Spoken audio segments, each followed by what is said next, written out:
you live. Go for it. Good evening. My name is Mike Graham, and I'm one of the public information officers with the City of Tucson Department of Transportation and Mobility. I want to thank everyone for attending tonight's Houghton Road, Irvington to 22nd Street public art meeting. Before we begin, I'd like to go over a few housekeeping items. If you're calling in, we ask that you mute yourself and remain muted during the presentation. Instructions on how to turn on subtitles are in the chat. If you would like to ask questions or provide any comments, you will see the question and answer icon at the top right corner of your screen. We will have a question and answer session at the end of the presentation. When you do open that box, you'll see a sign-in sheet, and we ask that you please sign in and provide us with information on how we can contact you for future meetings and project updates. I would now like to turn the meeting over to our director, Diana Alarcon, the Director of Transportation and Mobility. Thank you. Thank you, Mike, and good evening, everybody, and thank you for joining us tonight. As Mike had said, I'm Diana Alarcon. I'm the Director over the City of Tucson's Transportation Mobility Department. So the purpose of this meeting is to share an update at art concepts that will be part of the Houghton Road improvement project from 22nd to Irvington Road. It's with the community and provide a platform for you to provide us with, excuse me, I am mumbling so terribly. But basically, we want to make sure that we provide you with a platform so you can provide us with input on the concepts that we're going to be presenting tonight. We do ask that everybody in attendance, please be respectful with your questions and your comments. A final decision on the art has not yet been made, and we are listening to all your comments.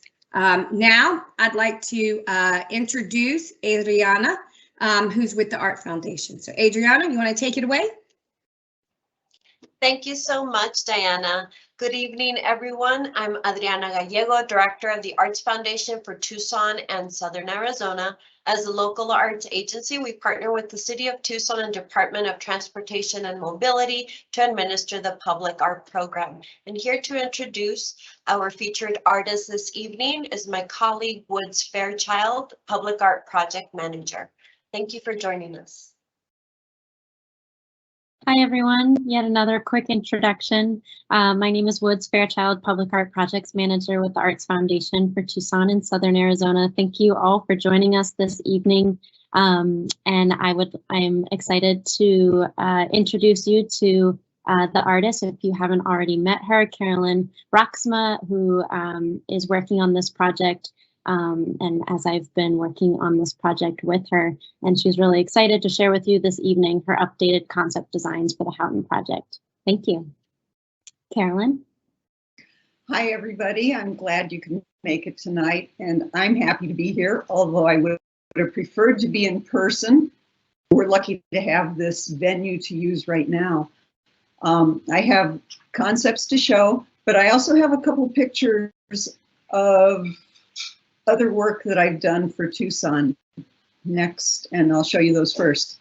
What you need to know about what I do is generally I work on sound walls, highway walls, designs for that, and I do a lot of terrazzo floor design, which is always integrated with construction. In this case, it was different because somebody on the design team, I think from Ward 4, said, we want sculptures. So you'll see that the columns on these walls are sort of sculptural. This is on La Cañada Boulevard in the north part of Tucson.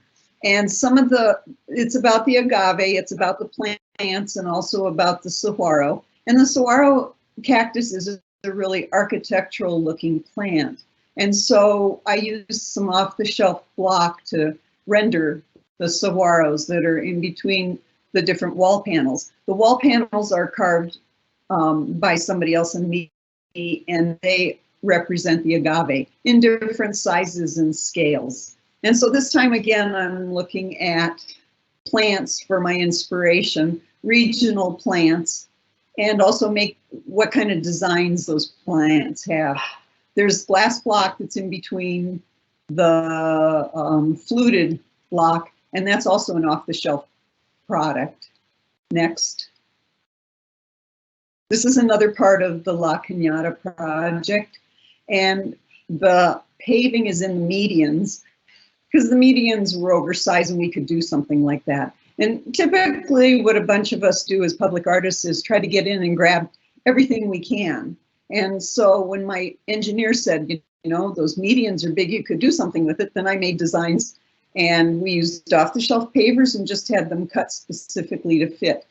On the right-hand side, you see the railing, and a lot of times your DOT has a different color railing, and they'll also have straight members for the horizontal pieces. We curved them, we made them go a little bit up and down, and then I put these beads on them. I can't remember how many beads are on them, but they're powder coated, and I chose the color for the railing. And then these beads are sort of reminiscent of some of the pods, the seed pods that grow on the plants in the area. Next. These are inspiration, some of these plants for this project for Houghton Road. And you see the agave again and the saguaro. And I chose some of these because these are naturally occurring in the region. They belong to the Sonoran Desert. The agaves, the saguaros, this white flower is your state flower.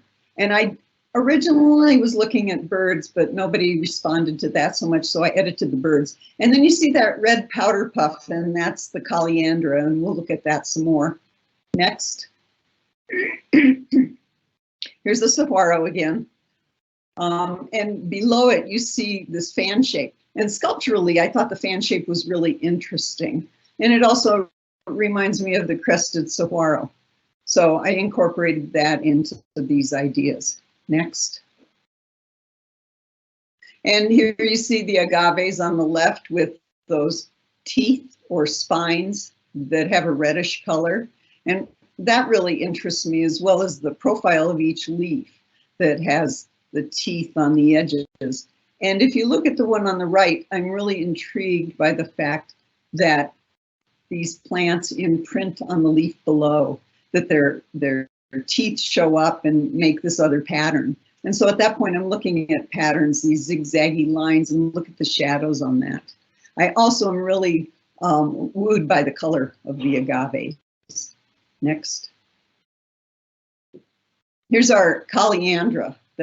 That's an indigenous plant to your region, and it's called a powder puff. And if you ever see those, I had a friend who had one, and we babysat it one time. And as the flowers started to bloom, you could watch it open up. And it's sort of reminiscent of a dandelion puff as we know it, but it's still a whole lot different and a lot more mysterious. The barrel cactus down below has all those areoles, all those spiny pieces, and those are in a diagonal pattern. And so I intend to replicate a diagonal pattern and use something that looks like a star. Next. When somebody said we need sculptures, we want sculptures, then I started looking at what could I do? What could I do with the idea of the plants? What could I make that would be sculptural? And I thought the agave would be really nice if it was carved and then cast in concrete. So the ones you see here, there's one on the left and one on the right, and then a blow up in the center. And the bottom half of it, after you get off the pedestal, the bottom half is the agave leaves. And you see those little spines or teeth on them again. And then the hips or the neck, the collar, that's metal up above.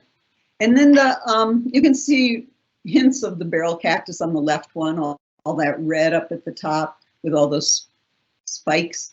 And you can see hints of the crested saguaro in the headdress on the other one. Next.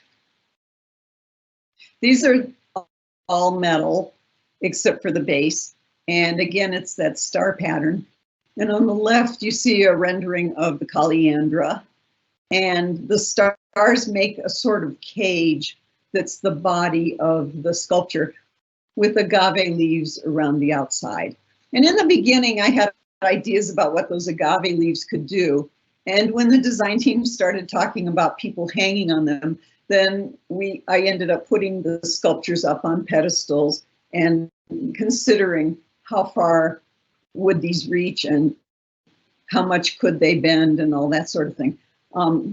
The stars in the middle are part and enlargement of the one on the right-hand side. And it's just another variation on the other stars that you see. Next.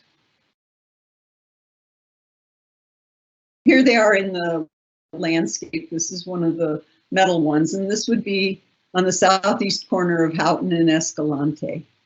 And I think I've been led to understand that this will be a walk-by opportunity that people might be passing by on foot. Next. And this is the northwest corner of Houghton and Escalante. There will be a walking path there.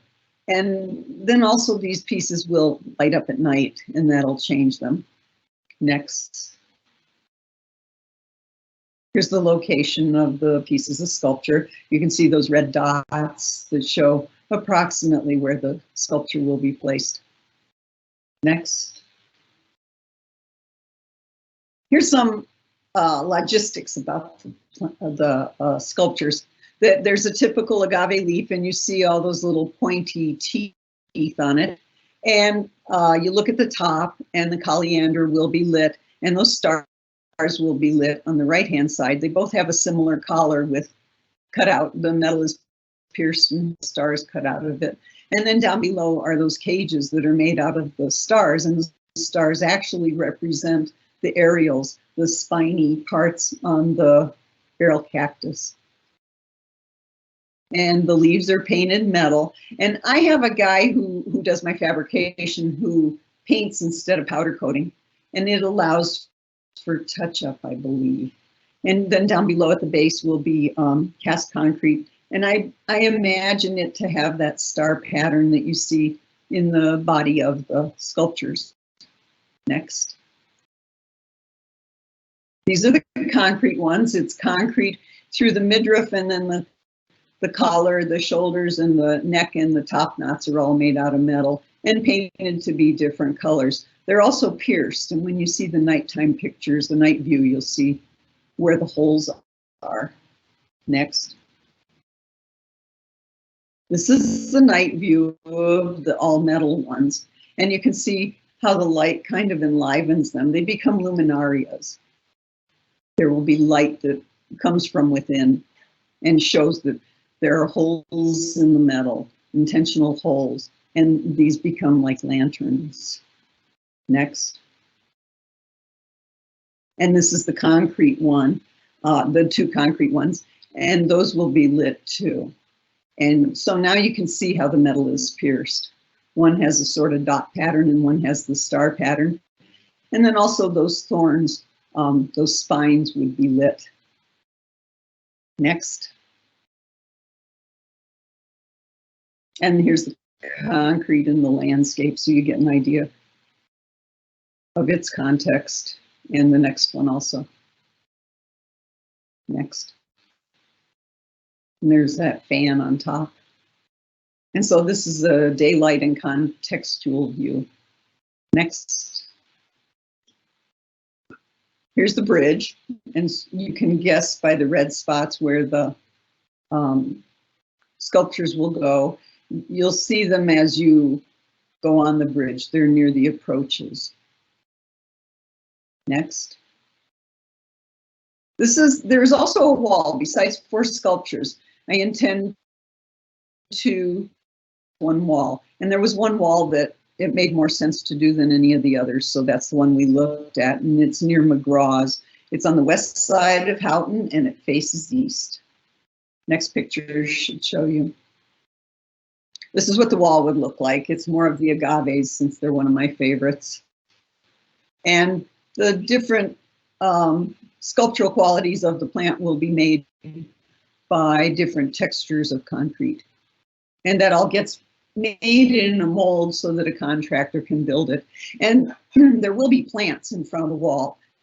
That's already been planned, and so I made little copies of what the plants would look like as they mature. And then the next one is another view of the wall again. It's a repeat pattern. That's the end of the pictures.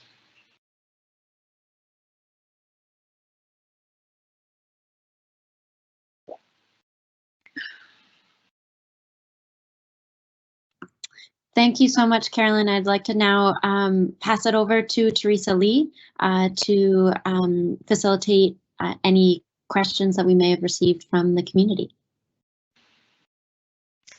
Thank you so much, Woods. Yes, it's Teresa Smith with Councilwoman Nikki Lee's office.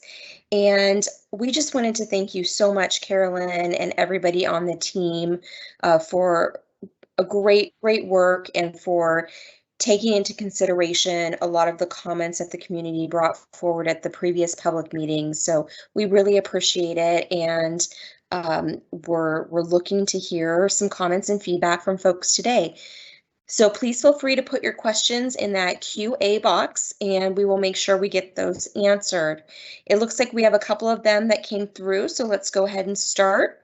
The first question we have is, what type of landscape will be used? It would be nice to have coriander and agave planted near the sculptures. Yeah, may I answer that? Yes, please. Thank you. Originally, I hired somebody to make these computerized, digitized drawings for me because that's not my specialty. And originally, I did have little maquettes that showed plants in the landscape. And I have been in contact with the landscape architect on the project, and she offered me to choose some rocks. And she showed me pictures of what her office had done before. And so I was allowed to choose rocks and I was allowed to choose plants. And we looked at agaves. It hadn't occurred to me to use corianders, but I think we certainly can do something like that.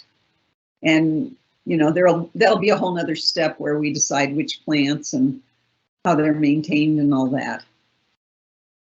It's just not defined yet. And so for the wall, for example, I worked with plants from the landscape plan because those were already identified. Fantastic. Thank you for that. The next question we have, and this one's for you, Carolyn, are the colors in the presentation going to be the colors of the art when it's completed?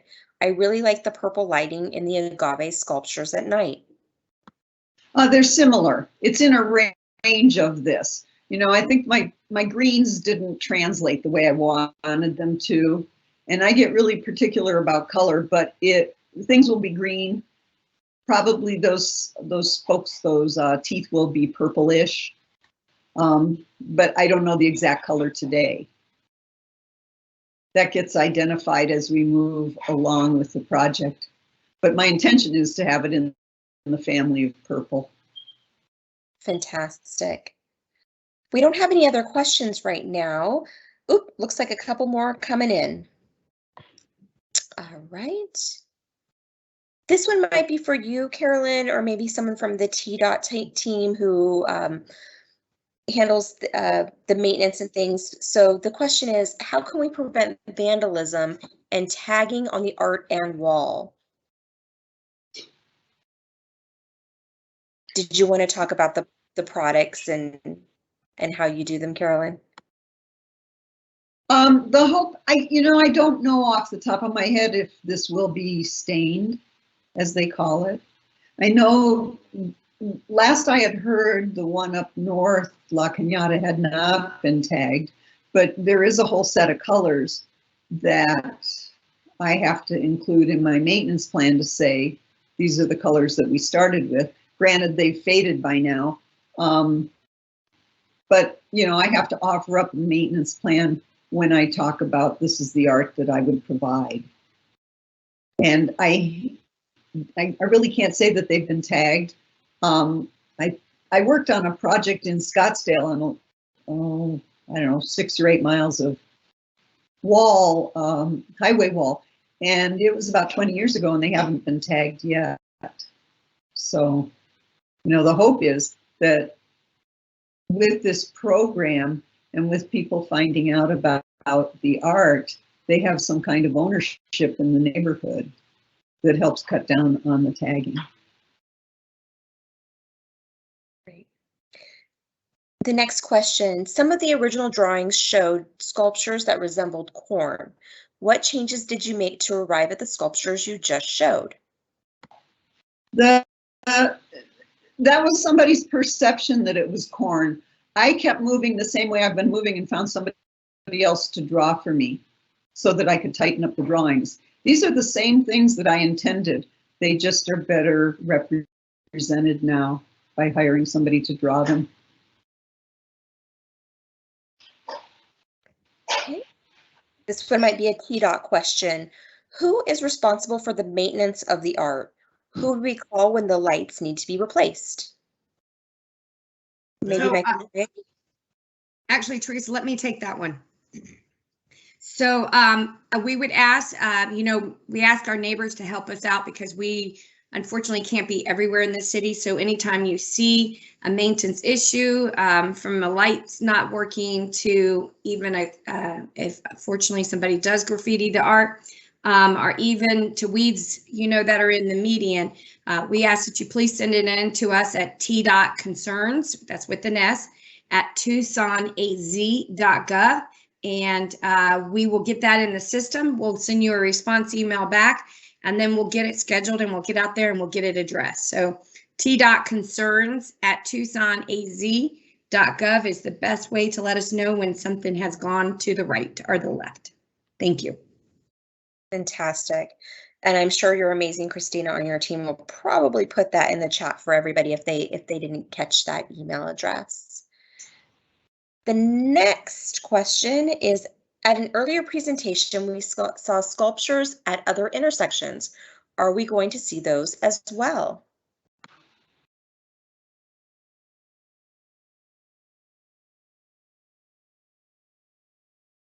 I'm not, if that's for me, I'm not sure what you're referring to because I think we've always been moving in this direction. Maybe we can remind folks where the sculptures are going to go. You don't have to put the map up yet. Sculptures go at Houghton and Escalante on the opposite corners. And the concrete ones go where the new bridge will be on the approaches. Great. Lori asked, I love the wall. I'm curious how you came up with the idea for the stars rather than the agave bloom. And there was a point where I was looking at stars in paving, and I also have those different stars in the sculpture, and so I just went ahead and put them in the wall. I think it was a request by one of the engineers, could we please have stars in the wall? So I did it. We did a whole lot of back and forth that you all might not realize between the design team and me. This was not just something that I made up in my head all by myself. I showed basic concepts, and then I would show it to the design team, and they would say, well, what about a pedestal? Well, what about this? And what about that? And then I would go back and alter it, and then I'd show it again and show it again. So that's how some of these things got in here. Fantastic. Another question, and this one probably is either for you, Diana, or maybe Michael Marietti. What is the timeline? Will there be any more public meetings? So in reference, I'm going to turn it over to Michael to give an overall timeline for the project. But as far as in reference to bringing the art back to the public meeting, there really isn't any plans for that. But I'll ask Michael to kind of throw out there the overall timeline of the project. And if there's anything more specific, if we don't have the answer today, we will get it and put it and make it available back out there to the community. So Michael, could you sort of give an overview of the timeline of the project as a whole? Sure. Just we started the arts portion of it back in 2019. I could get the exact date if you're interested. We're probably going to start right away acquisitions next month. I've been told that it's going to take about a year plus or minus to acquire all those. immediately after that, we'll be doing right-of-way, utility relocations. And we have yet to talk down CenturyLink. They say they need a year and a half to do that, but I think that's, I don't know whether we can cut that back or not, but that's an awful long time. So they're going to take 18 months to relocate their utilities, and so we'll have to wait for them. Once we finish the utility relocations, the contractor, in fact, before we finish those utility relocations, we're going to go ahead and advertise the project for bids, and that'll be 6 months ahead of when the utilities are all relocated.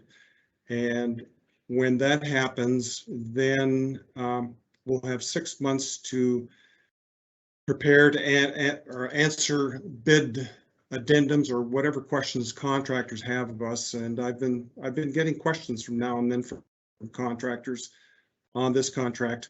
So I felt that it was wise to go ahead and reserve a little more time than we usually do to get questions answered, contractors. So we'll be opening bids then in, let's see, probably the 1st of April, 2024.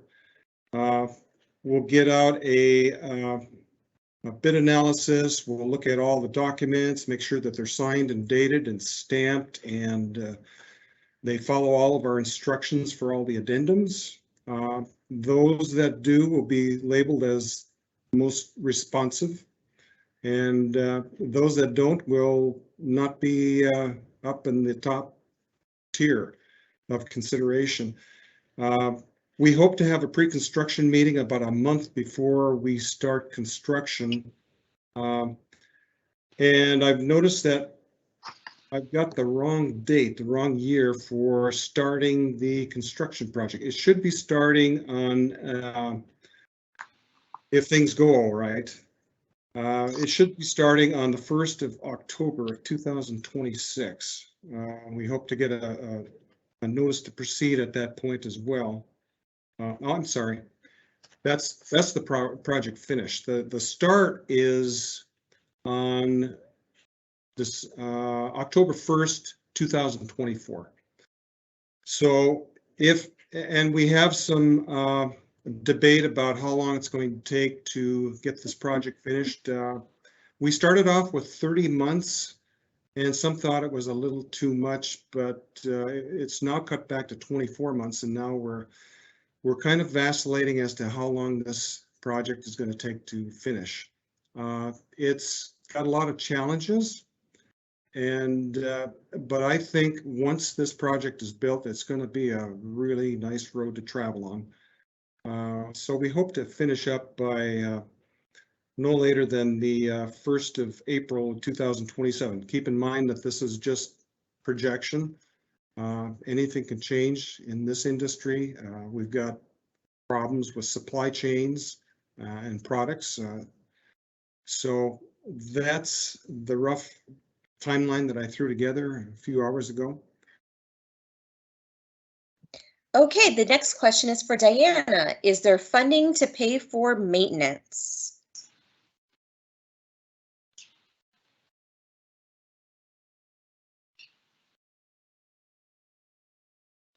I believe there might be some technical difficulties. Michael Graham, did you want to talk about maintenance funding at all? So let me take that one too, Teresa. Thanks, Diana. No problem. So once this art project is done, we will actually put it in the inventory. We are currently in the process of going through and inventorying all the art assets we have in the city and entering it into our asset management system. And then from that, we will be working actually through the Art Foundation on recommended art inventory practices so that we can properly budget for it as we move forward. So there is a process that we are putting into play that we'll be following so that we can be taking better care of the art than we have in the past.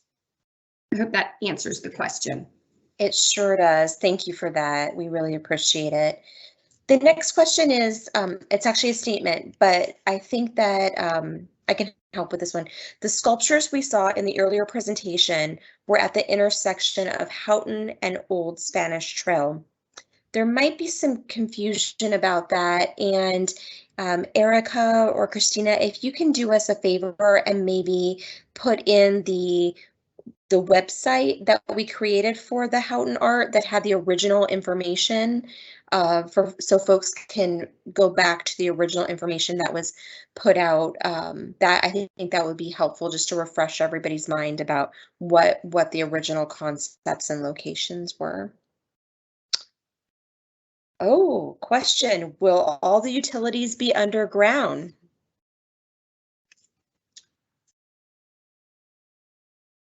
The answer is no. Okay. Thank you for that. Looks like we have another question that just came in. Will 4G, 5G cell towers be erected along Houghton without knowledge of to the community? So let me take that one too, if I could. So we actually recently completed about I want to say 4 weeks ago a utility manual. And in that utility manual, we actually put in design requirements as well as requirements for pulling a permit. So in the utility manual, we highly recommended that they do community outreach as part of their design so that the community can be involved. Now, according to state legislation, they're not required to do it. But we made some pretty strong criteria, design criteria, requirements in the utility manual. And one of them is that they will do outreach to the community before they will begin installation. But really, we want them to have a conversation with the community as they're going through the design, because that's really the important part of it. Once we give them the permit, they still have to communicate with the community. But at that point, there's a little bit less opportunity for changes in the design. So it is still an ongoing conversation. We are limited in some of the things that we can and cannot make them do, but what we can make them do, we have put into the utility manual and we're requiring that. So reaching out to the community prior to installation is one of the requirements, but we're highly encourage them to do more than that, and that is to reach out to the community as they go through the designing of that location for that pole to be installed. I hope that addresses your question, but if not, please feel free to reach out. I'll actually ask Erica or Christine to put my email in the chat room and y'all can write it down, and please feel free to give me a call and I'll be more than happy to go into more detail. Thank you. Thank you, Diana. And thank you to Kevin with Somas. He actually just reminded us of something regarding the earlier question regarding artwork at Old Spanish Trail. He put in the comments, there is existing artwork at Old Spanish Trail that will be relocated as part of this project. It was discussed at a previous project meeting, but not at the previous art meeting. So thank you for that clarification, Kevin. So it's not new artwork, it's existing artwork that's going to be relocated within the corridor. So hopefully that helps. Sure helped me. So Frank put in, the new hospital will place some art at Houghton Old Spanish Trail. We have not seen any plans yet. Yep, and that would be private art on their own, public art on their own private property. So for the hospital. Another question, why is it taking so long to complete projects other than bridges? Other parts of the road can be worked on. It's a big mess on Houghton. Diana, did you want to take that one? Yes, thank you, Teresa. I'll be happy to take that. So there is a lot that goes into a road project, and I don't think people are quite aware of it. And I think, Michael kind of outlined that, first there's the relocation of the utilities, which is one step of the process. And then you might have another step of the process, which is actually the building out of the roadway and creating the foundation, then you actually can have them come back and do the asphalt. If there is a road there and we have to still provide the ability for it to be transverse with vehicles, we have to move back from 4th, and that actually creates a lot of time and getting a project done. You know, I have had the conversation many times, you know, 77% of the roads in our city are in failed condition. And if I was to get all the dollars necessary to go fix those roads, I would have to ask everybody to go on vacation for an extended amount of time so that we would be able to get in and get those roads fixed. Sorry about that. That is the puppy barking because the ball went underneath the table. But it is a pretty, you know, a typical road project can take anywhere, depending on the length of the road, anywhere from 12 to 18 to 24, even up to 36 months. It just depends on how detailed and what all is going into the project. So if you're adding lighting, you're adding drainage, you're putting a brand new road in, or you're extending the road and making it wider, adding a bridge, all of those elements create additional time in a road. So, but it is about a 7-year process from the time a concept of going out to build a road, get the funding, design, clean up, utility movement to construction and build. It's typically a 7 to 10 year process on road projects. Thanks, Diana. And we're going to go ahead and keep you on camera because the next question I'm going to punt over to you as well. Why can't the utilities be underground? Can you explain that process that we're going through with Mayor and Council right now as briefly as possible? Yes, I'd be glad to. Sorry, I did turn the camera off for a minute so I could get the ball for the puppy. The cost to underground would be at the expense of the project. And I will just tell you that none of the projects had those dollars taken into consideration at the time that the funding and the budget was put together. So if we are going to underground, we need to be having that conversation up front, and we would actually have to pay for the expense of the undergrounding. Thank you. Except, can I just throw one caveat in there? Except for if it is a requirement per our code. Okay, fantastic. The next question is for Carolyn. How easily can the internal lights be replaced on the art? How high is the pedestals as Agabi leaves look sharp and as it will be on a walkway? Don't want to worry about small children. Finally, will the flowers at top of Agabi's plant move in the wind? I'll do them backwards. The flowers will not move in the wind. The lights will have to be accessible. I don't have that answer today because we're not fabricating. And there's a whole lot that goes into the planning. Right now we're at the design stage only. And then by the time I talk to a fabricator, he can answer a bunch of that stuff. Because you know what the public art has to do to be sustainable. And what was the other part? Besides the lighting and the... It was a question about the leaves, that they look sharp. And, right.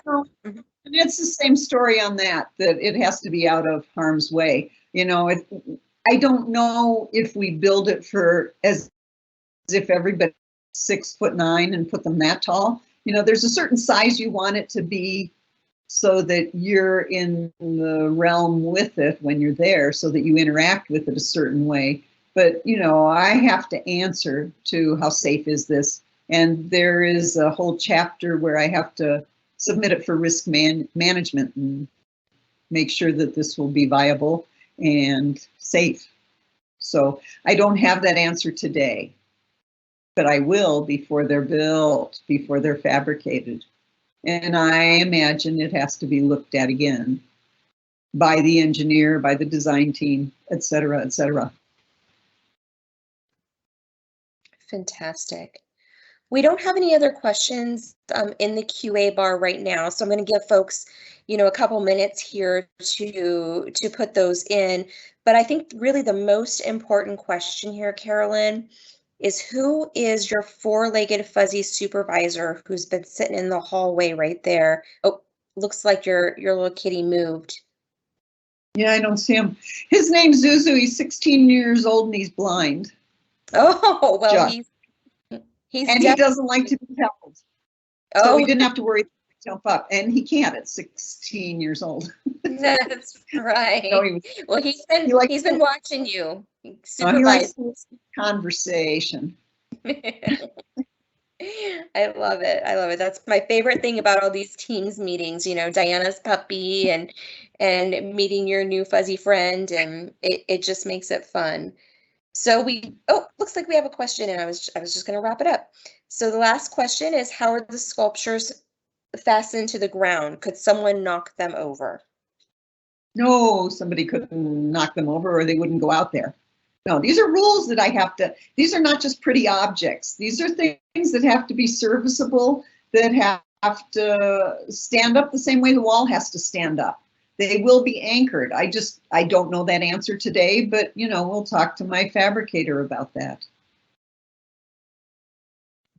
Fantastic. All right. Well, I don't see other questions coming in. So Diana, would you like me to pass it back over to you? Yeah, thank you, Teresa. And, you know, I just want to wrap up the evening. I want to thank everybody for attending tonight. I also want to thank you for your comments. We really appreciate the input. I really appreciate Carolyn, you bringing this back to the community for a revisit.